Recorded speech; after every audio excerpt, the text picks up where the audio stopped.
Thank you so much for joining me today, Peter. I am Diana Farnsworth. I'm a librarian at the Anchorages Public Library. That's my day job, and I am so excited today for the Seattle Boat Show to find out from Peter about his books and give you some fun tips and tricks about how you can use those to explore on your own, hopefully in the future when we're allowed to explore again. So welcome, Peter. Nice to have you today. Thank you, Diana. I'm pleased to be here. Now, I wanted to first ask you how you first got into writing guidebooks, what that journey was like for you a little bit, and then if you can show me some of the ones that you have that people might be interested in. I got started by originally writing, and I still do, write for Pacific Yachting Magazine. And for a while, I did reviews of new powerboats. Every issue that had a review of a new powerboat. I did that for quite a while, and then I started adding some travel in local waters and talking about places we've been. At that time, I also started publishing my own magazine, which was all about scuba diving. But I kept doing stuff with Pacific Yachting, and we worked together very well. And then I found myself traveling more and more with people who had boats, especially old classic boats. And I did a lot of features, and I wrote a book about classic boats. I saw that. Antiques Afloat. Is that one that is still available, or is that? It sold out quite a long time ago. I thought. And then I started doing our magazine and started doing the books shortly after that. And for 25 years now, I've been writing cruising guide books. And I've ended up with 6 of them, 2 primary ones which cover the area, and 4 which emphasize certain parts of the area. Now, what areas specifically do you focus on, just for anyone who Well, knows? the 4 are focused on Desolation Sound, the Sunshine Coast, the Broughtons, and the Gulf Islands. Do you mind giving us a little peek at those? I can show you a couple typical of what they are, because I've only got 2 with me, not 4. But this is typically what they look like. Mm-hmm. They're of a size where they're easily read and used, with material inside, including diagrams, layouts of places, and photographs, including aerial photographs, which show anchorages and docks, harbors, places where people can go, and places you'll pass on the way where you're going. So you know like you're going the right Island. Pardon? So you know you're going the right direction. That's good. Yes, you know, if you follow the book, you'll find where you're going and what you're looking for and what you'll find when you get there. And the books contain all the detail of things you need to know and things you're going to find when you get to the places you're going. What are some of the things with your experience that you include that maybe you don't always find in guidebooks? Are there some things, illustrations or diagrams or just details that you make sure to include in your books?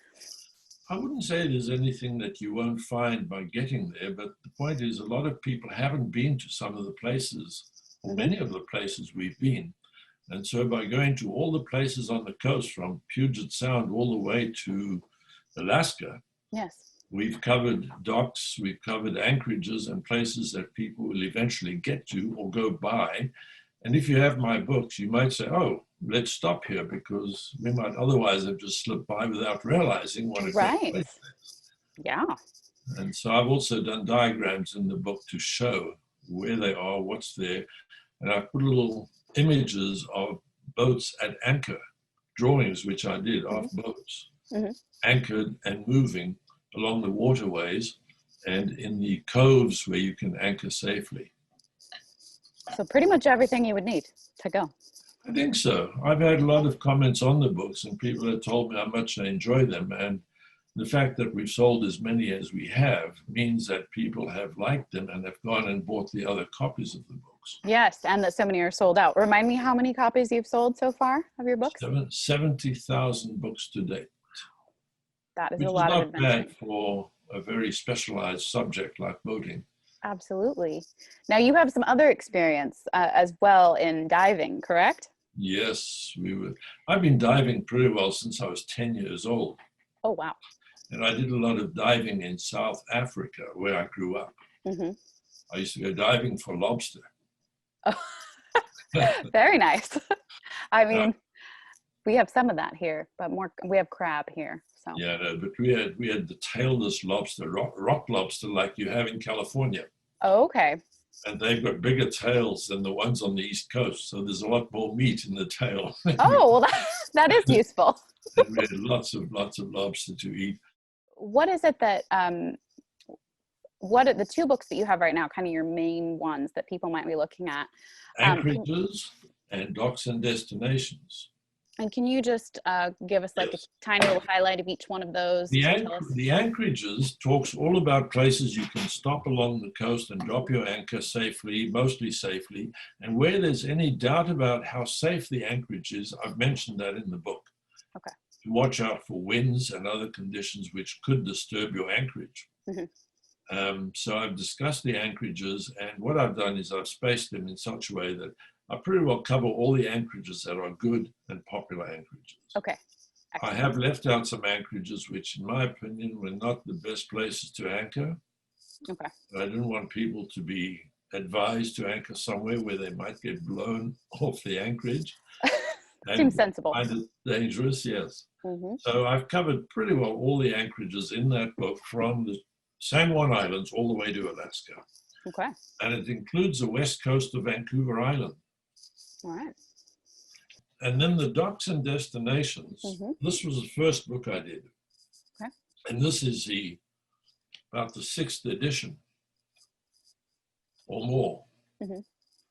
Maybe 9th edition. Anyway, we've printed a lot of these copies. It's been the biggest seller of all my books. Mm-hmm. And it has all the detail about all the marinas on the coast. Okay. Very much kept up to date. Things have changed in the last year or so. Sure. But not to such an extent that it would be an issue.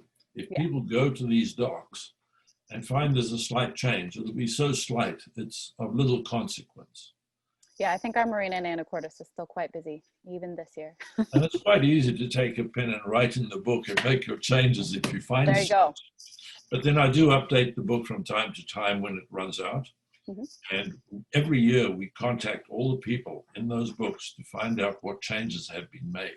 And I keep updating it so that when I come to reprint the books, all the updates have been done. All right. So these are well researched. You've explored the world. You've been there. If you recommended it, it's researched in there. If you didn't recommend it, maybe it's not the place to stop. Well, that's probably true. Yeah. So that's wonderful. I don't think I have any other questions. I don't want to take up too much of your time. Is there anything else you'd like your readers to know? It's fine. The books are available at bookstores practically everywhere. They're available through Wagner, of course, and direct from us as well. All right.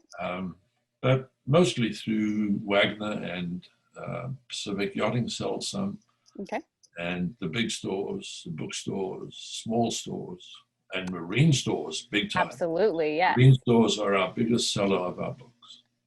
Now, Peter, is there a particular adventure or event you're really hoping and missing that you're hoping to be able to do in the near future for people who are used to seeing you in person? I love going to the west coast of Vancouver Island. Okay. And all I can say is I've been there many times. And I've got to know it very well. And then, of course, I've flown all the way around Vancouver Island with a friend who flies me around when I want to fly. Oh, lovely. Take aerial photographs. It helps a lot. Yes. I've enjoyed the flights. We also landed on the beach on the west coast of Vancouver Island once. And we spent the day walking around on the beach and just enjoying it. There are one or two beaches where you can land an aircraft. This happens to be on Vargas Island, which is just north of Tofino. Okay. Tofino is a fabulous place. The whole West Coast is fabulous, but one must be very careful traveling the West Coast because you can get bad weather out there and you must listen to the weather reports before you go. Yeah, and buy some well-researched books and have a good plan. Pay attention. Yeah. All right, well, thank you so much for your time, Peter. It's my pleasure.